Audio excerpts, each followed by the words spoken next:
The Kestrel dropped out of FTL somewhere it shouldn't have. That's faster than light travel, the space-folding drive that makes interstellar commerce possible. And now the emergency protocols are firing in sequence like dominoes falling backward. First the proximity alarms, then the collision warnings, then the engine lockouts. That last one's the killer. When the ship's safety systems detect electromagnetic interference above threshold, they throttle the engines down to prevent a coil quench. Basically, they'd rather strand us than let us blow ourselves up trying to escape, which means we're stuck in whatever this is. Rook, I need options. Captain Wren's voice cuts through the bridge chaos. She's already at her station pulling up nav charts that can't possibly help because we're not where we're supposed to be. Alice Wren doesn't panic. 20 years running ice barges through Saturn's rings taught her that panic burns oxygen you might need later. She just needs data, and as her executive officer, it's my job to get it. Engines are locked until the EM drops below 70 millisieverts, I report, reading the throttle diagnostics. We're at 120 and climbing. Can we override? Not without risking a quench. I'm already running the math. A superconducting coil that loses its superconductivity while carrying current turns all that energy into heat, instantly. Best case, we lose the drive. Worst case, we lose the drive and everyone standing near it. Shrapnel impacts on decks 4 through 7, Pipes calls out from the engineering station. Kelechi Okoye doesn't waste words when systems are failing. She's got that look she gets when she's calculating exactly how many things can break before we're all breathing vacuum. Hull's taking it, but we're accumulating microfractures. Another impact. I feel it through the deck plates, not a vibration exactly, more like the ship flinching. Where the hell are we? That's our pilot, Yuri Tanaka, stabbing at his console like it personally betrayed him. Nav's giving me nothing. No star fixes, no beacon locks. It's like we dropped into a hole in the chart. I pull up the exterior feeds and immediately wish I hadn't.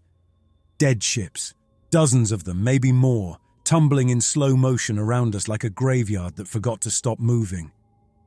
Captain, I transfer the feed to main display. We're not alone out here. The bridge goes quiet. Even Pipes stops typing. They're all different classes. Freighters like us, a couple of mining rigs, something that might have been military once. They drift in loose formation, not random, but not quite deliberate either, like they were pulled here and couldn't leave. Some are decades old, judging by the design. That's a Hercules class. Wren's voice is steady, but I know her well enough to hear the strain. They only launched the first one 8 months ago. Lin Wei speaks up from the comm station. Captain, I'm picking up distress beacons. Multiple signals, all different encryption keys. She pauses, and I see her frown at her screen. Wait, that's not right. The beacons are composited. Someone's taken voice samples from different ships and stitched them together. Listen. She puts it on speaker. A woman's voice. Then a man's. Then another woman's. The transitions sharp and discordant. Assistance required. Main drive failure. Crew of 16 souls. Containment breach. Please respond. It's like listening to a ransom note made of other people's last words. I check our cargo manifest on my personal display, a habit from too many years of tracking what we're hauling. My stomach drops when I see it. A high-tolerance coil assembly, the kind you can't fabricate outside a proper yard. Exactly the sort of component you'd strip from a derelict, if you needed one. The requisition I signed off on 3 weeks ago, buried in subsection C of the risk assessment, I told myself I'd review later.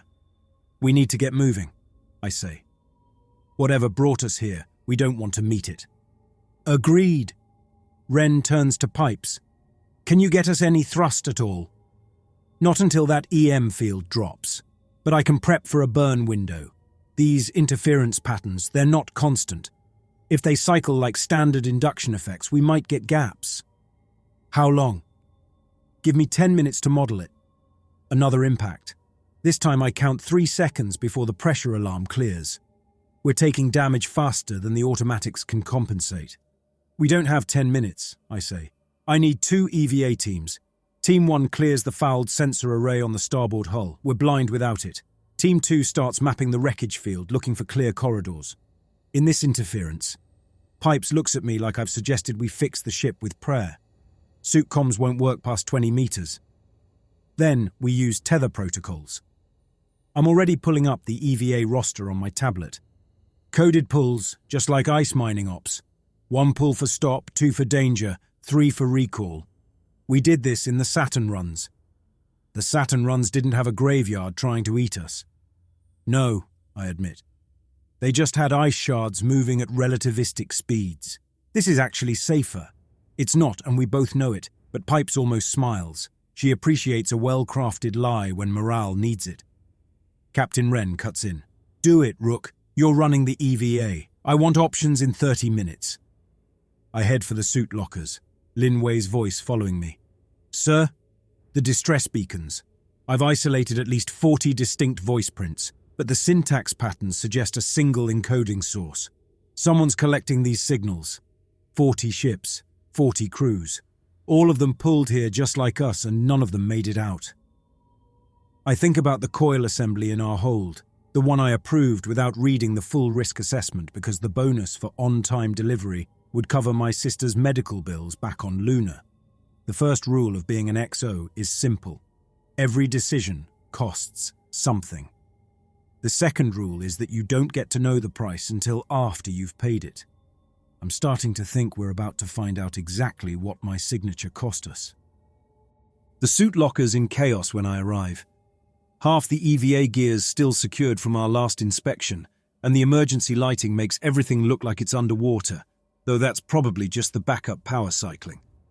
I grab my tether bag, the one with the knots I've been tying for 15 years. Different patterns for different signals. It's primitive, but primitive works when the sophisticated systems fail. Listen up, I call out to the assembling teams. We're going old school, no radio dependency. Everyone takes a tether buddy.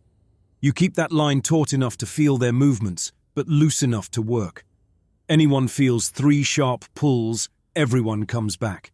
No heroes, no exceptions. Marcus Park, one of our cargo specialists, raises a hand. What are we looking at out there, Rook? Unknown. But there's a scatter of wreckage, there's interference, and there's a pattern to how these ships died. We're going to figure out that pattern before we join it. It's not exactly a rallying cry, but it's honest. The crew respects honest more than optimistic. Dr. Haroon appears in the doorway, medical kit in hand. Contamination protocols? Full seal, no exceptions. Treat everything out there as potentially hostile to biology and electronics both. I make eye contact with each team member. That means no shortcuts. You bring something back, it goes through decon. I don't care if we're venting atmosphere and you found a perfect patch. It waits for clearance. Haroon nods approval. He was on the Myera with me, that plague ship where I waited 8 minutes too long to break quarantine. 5 people died who might have lived if I'd been faster. Or 50 people might have died if I'd been wrong. You never get to know the math on the choice you didn't make. Team assignments, I announce. Park, you're with me on the sensor array. Kovalenko and Green, you're mapping wreckage, looking for drift patterns. Everyone else stands by for rotation. The airlock cycles, and I get my first real look at our situation without a monitor between us. We're in a torus, a ring-shaped field of dead ships and tangled hull scrap, all of it rotating slowly around a central point I can't quite make out through the interference. The motion's choreographed, though. It's too organized, too deliberate, like someone arranged these corpses in a specific pattern and set them spinning. I clip my tether to Park and give it 2 experimental tugs. He tugs back once, understood. The fouled sensor array is 30 meters along the hull. In normal space, it would be a 5-minute fix. Here, with micro shards pinging off our suits, it takes us 15 just to reach it. The array's not just fouled. It's been wrapped in something. Cables. They're from 3 different sources, woven together. This wasn't random impact damage. Something did this to us. I start cutting the cables free, careful not to let them touch my suit.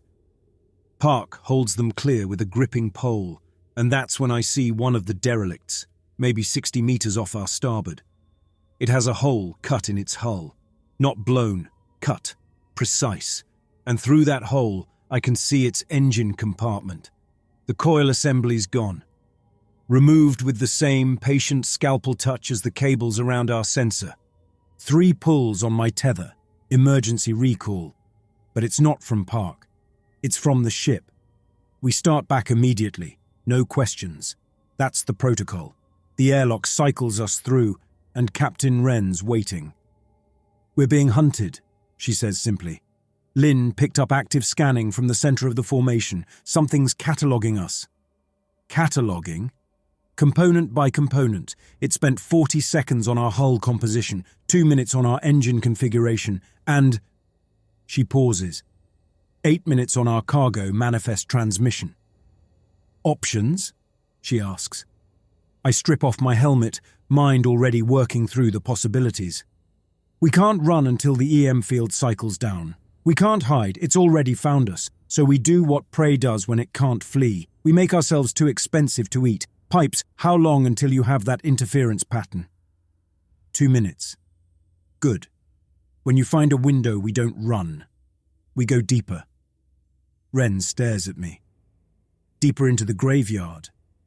Whatever's at the center of this formation, it's been pulling ships here for decades. It wants something specific from each one. We need to know what, and we need to know why, or we're going to end up like them. Another voice in its collection. Another hull to pick over for parts. That's insane. No. What's insane is sitting here waiting for it to decide what it wants from us. At least if we're moving toward it, we're choosing the terms of contact. She's quiet for a moment. Then, "Do it." I turn to Lynn. "Can you decode more of those beacon patterns? Find out what each ship was carrying when it died?" "Already working on it. But sir, some of these voices, they're not distress calls anymore. They're warnings. And they all say the same thing. Don't complete the pattern." "All right," I say. "Let's find out what pattern we're not supposed to complete." Pipes has her interference model up on the main display, and it looks like a heartbeat. The electromagnetic field surges and fades in 90-second intervals, with gaps that last about 12 seconds. 12 seconds to fire engines without triggering a safety lockout. 12 seconds to move before the field slams back down. "Something's generating this, deliberately," she says, tracing the pattern with one finger. "Can we make the window?" "We can move about 800 meters per gap. Maybe 1,000 if we're willing to redline the thrust." She looks at me. "But that's assuming nothing goes wrong." "Plot a course toward the center," I tell her. 3 burns, staged across 3 windows, conservative thrust. "That'll put us..." She stops, recalculates. "That'll put us right in the middle of the densest knot of derelict hulls." Captain Wren steps closer, voice low enough that the rest of the bridge won't hear. "David, what are you thinking?" She only uses my first name when she's worried I'm about to do something that'll get people killed. Whatever's doing this, it's selective, precise. It took specific components from each ship. We need to understand what before... Linway's voice cuts through. "Captain, I've got something." We turn to her station. She's pulled up an audio waveform, cleaner than the others. This isn't a composite. It's a single voice, unmodified. And it's using current timestamp protocols. This is from the last 6 hours. The voice that comes through the speakers is exhausted but human, completely, desperately human. "I am Chief Engineer Holmberg of the merchant vessel Cassandra. Our main drive is inoperative. Coil assembly has been removed. Crew of 12 souls, 10 still breathing. We've established shelter in the derelict designated as the Aurora. Grid reference follows. Please, if anyone can hear this, we need extraction before the next tide. We have information about the pattern. Repeat, we understand the pattern. Holmberg out." The bridge is silent. 10 people, still alive, maybe 2 clicks from our position. "It's bait," Pipe says immediately. "Has to be." "Could be," I agree. "But what if it's not?" Then they're dead anyway. We can't mount a rescue with 12 seconds of thrust at a time. Linway pulls up something else on her screen. Sir, I found the Cassandra in the registry. Departed Mars orbital 5 weeks ago. Their manifest shows... She stops, double-checks her screen. They were carrying 3 high-tolerance coil assemblies. Same manufacturer as ours. The same type of component. The same precise specifications that something out here seems to want. I look at the tactical display. The Aurora, an old Saturn-run ice hauler according to the registry, sits at the edge of the next wreck field. We could reach it in 4 thrust windows. 5 if we're careful. But that would put us almost 3,000 meters deeper into the formation. That much closer to whatever's at the center. Fuel reserves? I ask. 60%, Tanaka reports. But Rook, if we burn that much going in, we might not have enough to get out. I can feel the weight of the decision. Save 10 people and risk 38, or protect our own and let those 10 die knowing we could have tried. Except that's not really the calculation, is it? Because if there are survivors, they might know something. Lin said the man mentioned understanding the pattern. That knowledge could be worth more than fuel. Haroon, I call to medical. Can you prep trauma stations for 10 people? You're serious. He's already moving. I'll need to wake 2 more medics from cryo. Do it. Captain Wren hasn't said anything. She's watching me. This is my call. She established that when she put me in charge of finding options. But I can see the conflict in her eyes. She knows what I know. Leaving those people is the safe choice. It's also the choice that turns us into something less than what we were. We go get them, I say. But we do it smart. Tanaka, I want you to plot ballistic trajectories between thrust windows. Let momentum carry us as far as possible. Pipes, can you rig a comm beacon with our engine signature? Something that might draw attention away from us. A decoy? More like a scarecrow. If this thing is cataloguing ships by their emissions, let's give it something else to catalogue. She nods, already working through the problem in her head. I turn to Lin Wei. Keep monitoring that signal. Any change, any modification, anything that suggests it's not genuine, you tell me immediately. Yes, sir. But... She pauses. What if they really do know the pattern? What if they know what this thing is building? Then we need them alive to tell us. The first thrust window opens in 8 minutes. I use the time to review what we know. 40-plus ships, all pulled here over decades. Specific components removed from each. The electromagnetic interference that keeps us trapped isn't natural. It's generated, controlled, timed like a pulse. And at the center of it all, something that's building, creating, using the bones of human ships to construct something. Decoy's ready, Pipes announces. It's ugly, but it'll broadcast our engine signature for about an hour. Deploy it on the first window, opposite vector from our thrust. 3 minutes to window. I move to stand behind Tanaka's station. He's got our route plotted. A series of careful burns that'll arc us toward the Aurora, while keeping us clear of the worst tangled wreckage.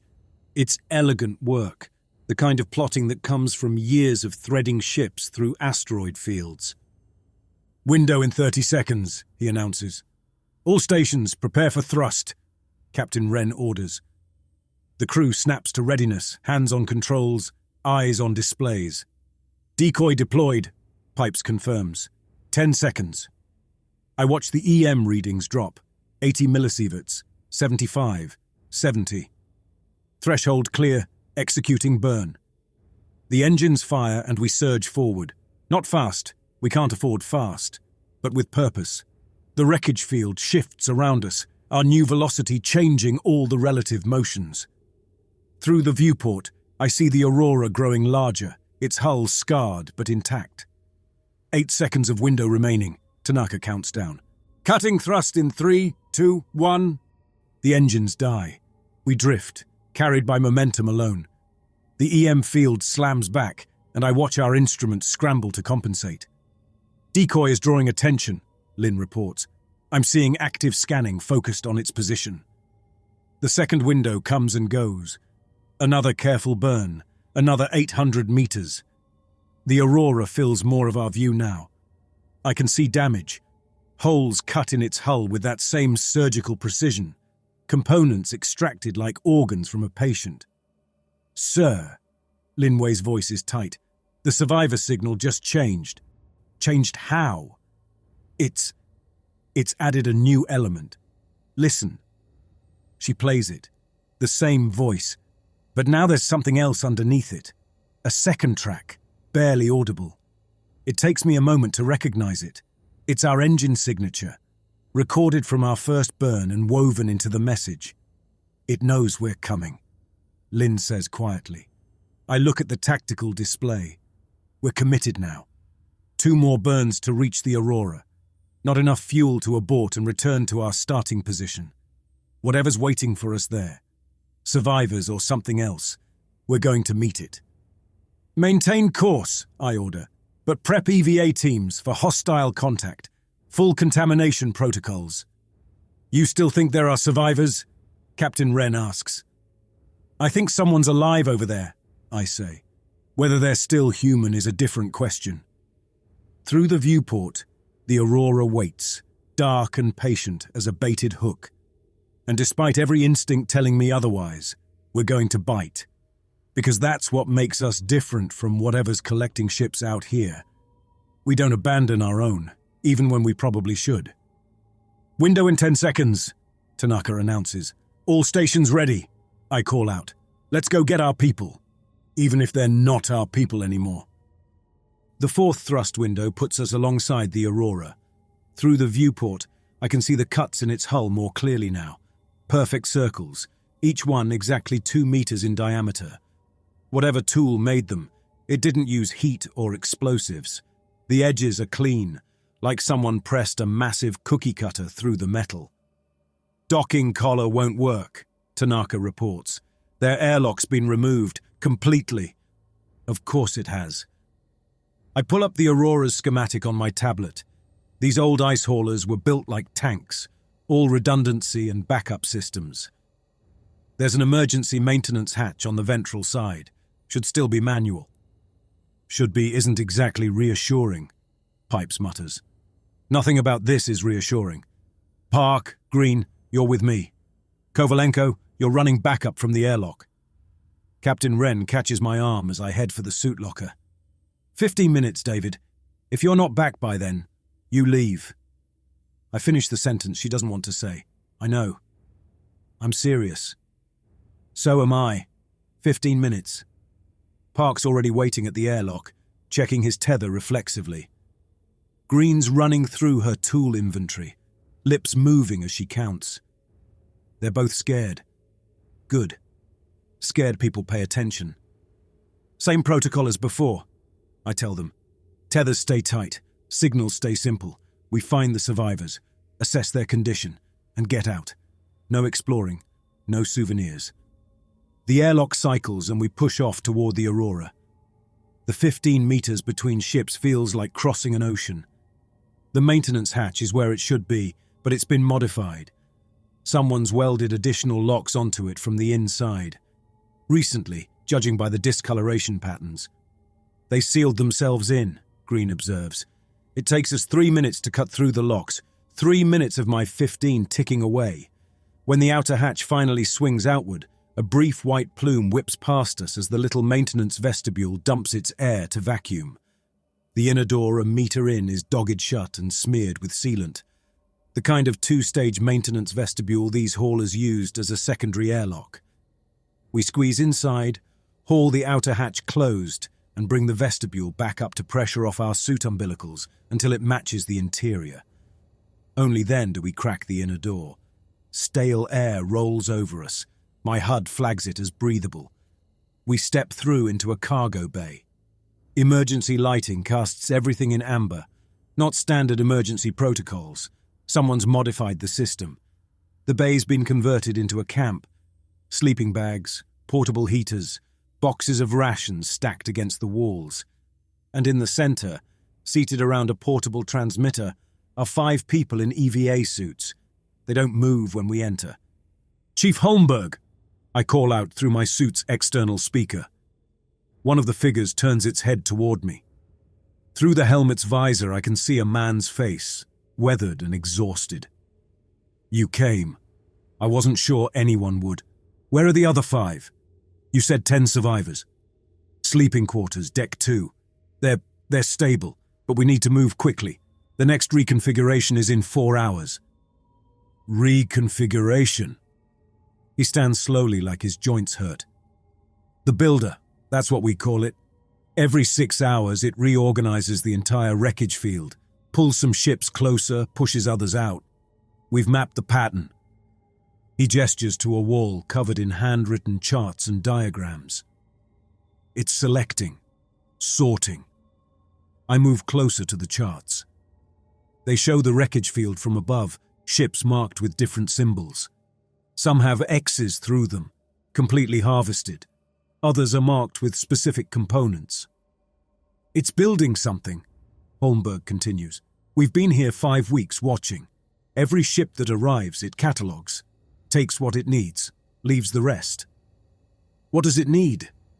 "High-tolerance components, things you can't fabricate in the field, superconducting coils, specialized ceramics, structural trusses rated for massive energy loads." He points to a section of the chart. "It's about 70% complete. We think when it finishes, it'll activate." "Activate what?" "We don't know. But the energy requirements..." He shakes his head. "It's massive. Whatever it's building, it needs power levels you'd normally see in a small station's reactor core." Green's been examining their equipment. "Sir, their comms array. It's been modified." I look closer. She's right. They've integrated components from at least 3 different systems, all wired together in a configuration I don't recognize. "We had to," Holmberg explains. "The builder, it adapts. Every time we tried standard comms, it would incorporate our signals into its lure pattern. So we built something it couldn't pass. Took weeks to get it right." "The message we heard, you said you understood the pattern."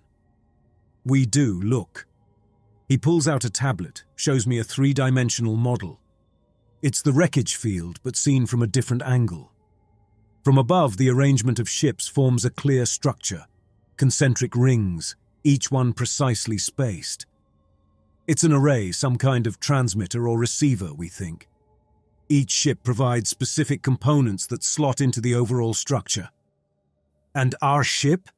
His expression darkens. "You're carrying high-tolerance coils, aren't you? Manufacturing stamp from Martian Dynamics." I nod. "Then you're the last piece of Ring 7. Once it has your coils, that entire section goes active." "Can we destroy it?" I ask. "With what?" "It's distributed across 40 kilometers of space. Even if you had weapons, which merchant vessels don't, you'd need to hit a dozen critical nodes simultaneously. We thought about ramming it with the Cassandra, but the math doesn't work. We'd just become more raw material." Park's been standing guard by the hatch. Now he turns. "Rook, we've got 8 minutes." "Right. Holmberg, gather your people. We're getting you out of here." "All of us?" There's something strange in his voice. "That's the plan." He exchanges glances with the other 4 suited figures. One of them, a woman with medical insignia on her suit, stands up. "We need to tell him." "Tell me what?" Holmberg sighs. "The other 5, they're alive, but they're changed. The builder, it doesn't just take components from ships." "What do you mean?" 3 weeks ago, we tried to salvage parts from a derelict closer to the center. Thought we could use them to boost our transmitter, maybe punch a signal through the interference. But there was something on the components. A film, almost invisible. It adhered to our suits, worked its way through the seals. The woman, their medic, takes over. It's not biological exactly, more like programmable matter, nanoscale machines that form a kind of network. It doesn't kill you, it incorporates you into the builder's system. The affected crew members, they're still conscious, still themselves, but they also hear it. Feel what it wants. They've been helping us understand the pattern because they can sense its intentions. I think about Dr. Haroon's contamination protocols, his insistence on full decon for everything. He was right to be paranoid. Can it be removed? We've tried everything. Heat, solvents, electromagnetic pulses. Nothing works. It's bonded at a molecular level. Park again. 6 minutes, Rook. I have to make a decision. Take potentially contaminated people onto our ship? Leave them here to die? Or learn what they know and risk spreading whatever this is? The 5 affected crew, are they dangerous? Holmberg shakes his head. Not directly. They want to leave as much as we do. But he hesitates. They also want to complete the pattern. They say it's important. That something's waiting for the signal. Something or someone. They won't say. Maybe they don't know. Here's what we're going to do, I say, the plan forming as I speak. We take everyone, but the affected crew go into isolated quarantine in Cargo Bay 3. No direct contact with ship systems, no access to critical areas. Holmberg, you'll transfer all your data about the pattern to our systems. Everything you've learned. Then we figure out how to get out of here without completing the builder's work. He looks skeptical. We've been trying for 5 weeks. You didn't have our ship, our crew. I turn to Park and Green. Go up to Deck 2. Assess the affected crew. If they can move on their own, bring them. If not, we bring them anyway, Green finishes. No one gets left behind. That's why I chose her for this mission. She understands the mathematics of survival, but she also understands that some equations can't be balanced with lives. Park and Green disappear up the corridor. Holmberg starts gathering critical supplies, data drives, modified equipment, things we might need. I study his charts more carefully, committing the pattern to memory. 7 rings, each requiring specific components. We're holding the key to ring 7, but there are still gaps in rings 8 and 9. How long until it's complete? I ask. At the current arrival rate, maybe 3 months, but that assumes it doesn't adapt, doesn't find new sources. It can leave the field? We don't think so. The EM interference that traps us also seems to contain it. It's like... He searches for an analogy. It's like building a transmitter just inside a leaky Faraday shell. Once the ring is complete, the array couples to the shell and uses it as the radiator, driving a narrow beam out. Until then, it needs us to come to it. Park's voice comes over suit comms. Rook, you need to see this. On my way. I turn to Holmberg. Get ready to move. Deck 2 is a medical bay converted into something between a quarantine ward and a laboratory. The 5 affected crew members are conscious, sitting on beds, fully suited but with their helmets off. They look normal, except for their eyes. There's a quality to their gaze, like they're seeing something beyond the room. One of them, a young man, maybe 25, looks directly at me.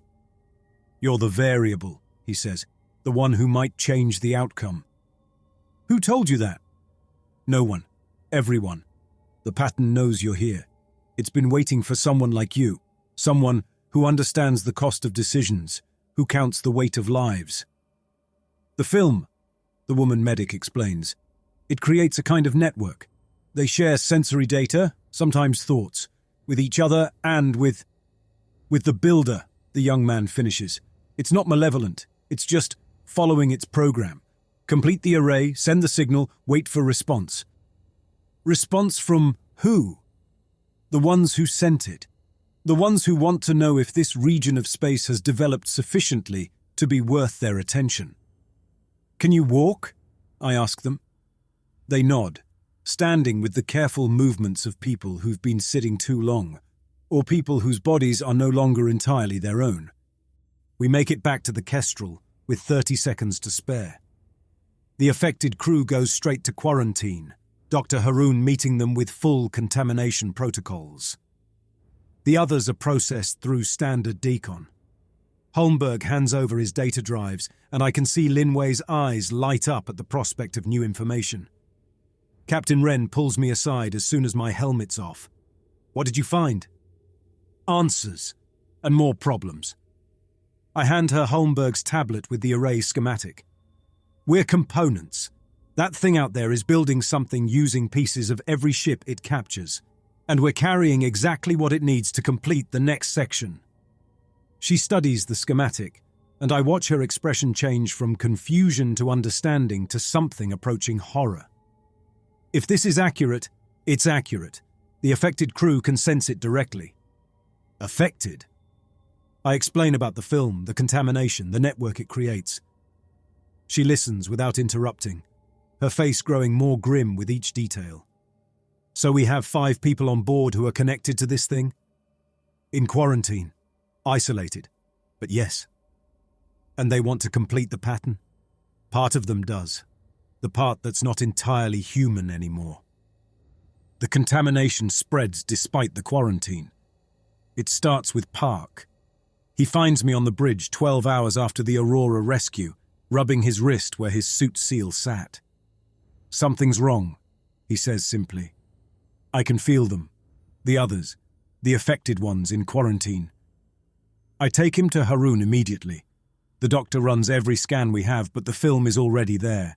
Invisible until you know what to look for, then obvious as a second skin. Park sits on the examination table. It doesn't hurt, he tells me.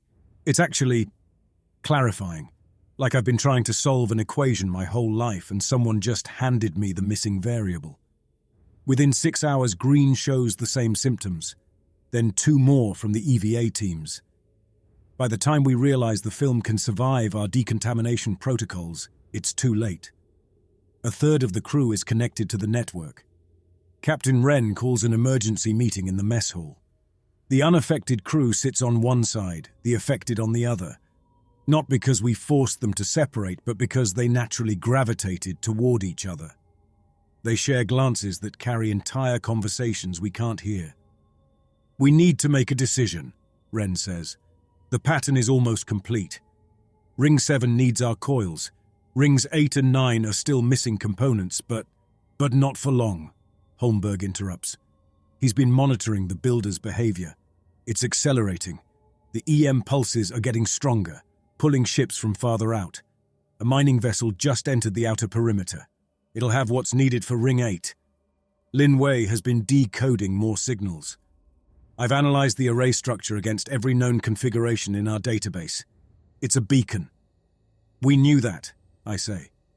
No, you don't understand. It's a beacon that transmits using the signatures of the materials it's built from. Every component carries trace elements from where it was manufactured, microisotopes that identify its origin. The array will broadcast a perfect map of our industrial capability, our trade routes, our colonies, everything. The room goes quiet as that sinks in. It's a survey, one of the affected crew says. The young man from the Aurora, the one who called me a variable. His name is Etan, I've learned. The builders send these out to developing systems. If the locals can contribute enough sophisticated technology to complete it, they're deemed worthy of contact. Contact or conquest? Pipes asks. Does it matter? Etan's gaze is steady, unnerving. They're coming either way. The only question is whether we're ready when they do. The captain turns to me. David, you've been studying the pattern. Can we stop it? I've spent the last 12 hours going through Holmberg's data, running simulations with Lin.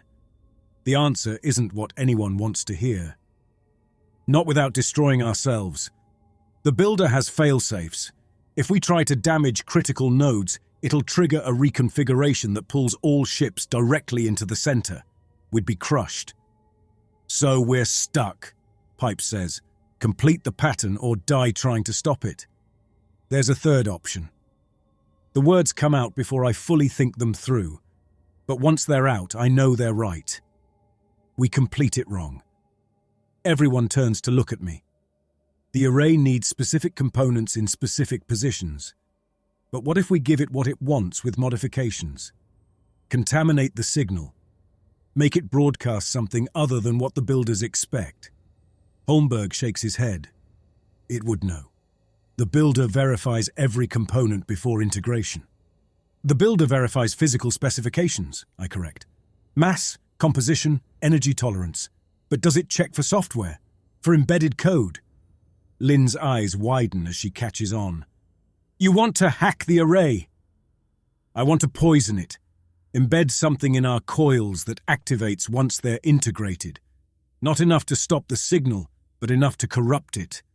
Turn their survey into gibberish. Or turn it into a warning, Itan says quietly. Everyone looks at him. The network. I can feel what the builder wants. It's not conscious, not really, it's just following directives. But those directives have tolerance ranges, variables it can accept. He closes his eyes, and I can see the other affected crew doing the same. When he opens them, there's something different in his expression. If we modulate the coil's resonance frequency by 0.03%, it'll still pass inspection. But when the array activates, that tiny difference will cascade through the entire signal, turning it into static. Or, with the right modulation, a repeating pattern of our choosing. A message. Captain Wren leans forward. What message? I think about the 40 ships trapped here, the hundreds of lives lost, the choice between being bait or being witnesses. Quarantine, I say. We mark this entire sector as contaminated. Biohazard, technical failure, whatever makes them stay away. You think they'd honor that? I think any civilization advanced enough to build this would understand contamination protocols.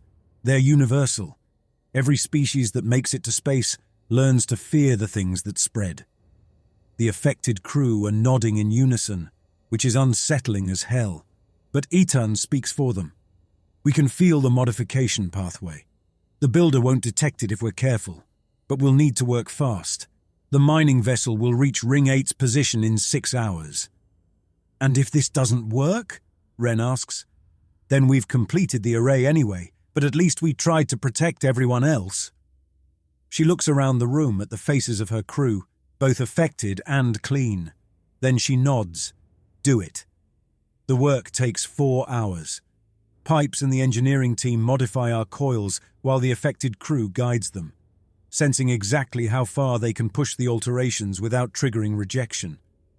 It's disturbing to watch, the infected moving in synchronization, finishing each other's sentences, reaching for tools before being asked. Lynn programs the corruption signal, a simple repeating pattern that translates to danger in every mathematical language we know. If the builders are anything like us, they'll recognize it. When it's time to install the coils, I volunteer to do it myself. Someone has to make the journey to Ring 7's integration point. The builder has been busy. The wreckage field has reorganized again, creating a clear corridor straight to where our coil needs to go. It knows what we're doing. It's inviting us in. The integration point is beautiful in a terrible way. A convergence of technologies from dozens of worlds, all precisely arranged. I can see components I recognize. Fusion controllers from Mars, superconductors from the belt factories, processors from Earth's orbital labs. Humanity's greatest achievements, repurposed into someone else's tool. I install our modified coil, watching as the builder's systems accept it, integrate it, make it part of the whole. Then Ring 7 ignites. Energy flows through the assembled components. The array is alive now. Get out of there! Lynn's voice comes over comms. The whole structure's powering up. I push off hard, firing my suit's thrusters at maximum. Behind me, the array continues its awakening. Ring by ring, the structure comes online. The mining vessel, caught in the activation wave, dissolves into component particles that stream toward Ring 8. By the time I reach the Kestrel, the transformation is complete. The array hangs in space like a massive eye. Is the corruption working? I ask as soon as I'm through the airlock. Lynn's at her station, watching readouts scroll past. The modulation's holding. When it transmits, it'll carry our warning. The array fires. It's not visible light, not anything we have proper words for. But we feel it, a wave of information that passes through the ship, through our bodies, through space itself. For a moment, I understand what the affected crew has been feeling. The pattern isn't just technology. It's language. It's art. It's a civilization reaching out to touch another. And we've just told them to stay away. The array flashes 3 times, then goes dark. Our corruption didn't just modify the signal, it burned out the transmission system. The builder's great work, decades in the making, is finished. Broken. The EM field, Tanaka says. It's collapsing. She's right. Whatever was generating the interference, it was tied to the array. With the transmission complete, the field dissipates like fog in sunlight. Our engines come back online. Navigation systems lock onto real stars. We can leave. But as we power up for departure, Etan approaches me. The film on his skin has changed somehow. Less silver, more grey. Dying, maybe, without the builder's presence to sustain it. You need to know something, he says.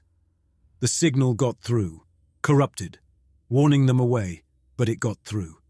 They know we're here now. Will they come? Not them, but others might.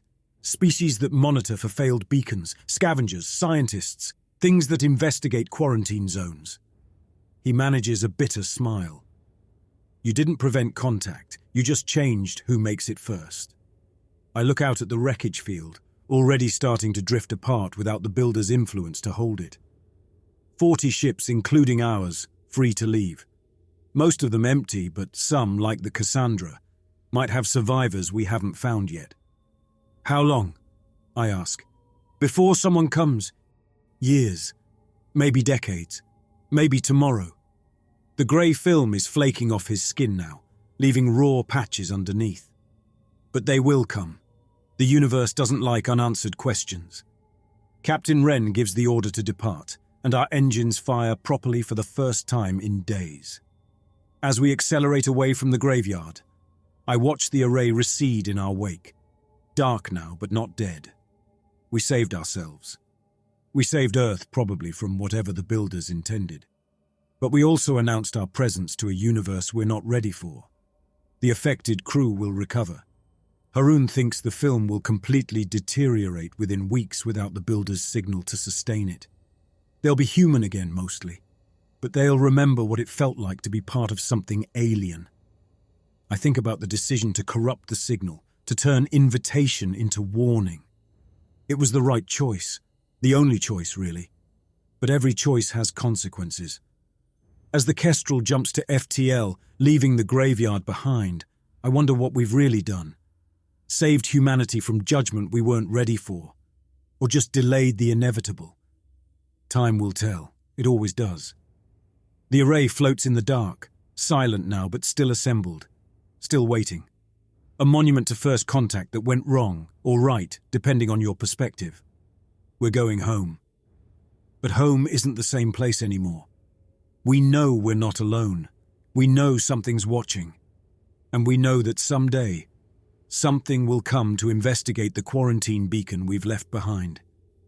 When it does, I hope we're ready. I hope we're still human enough to matter.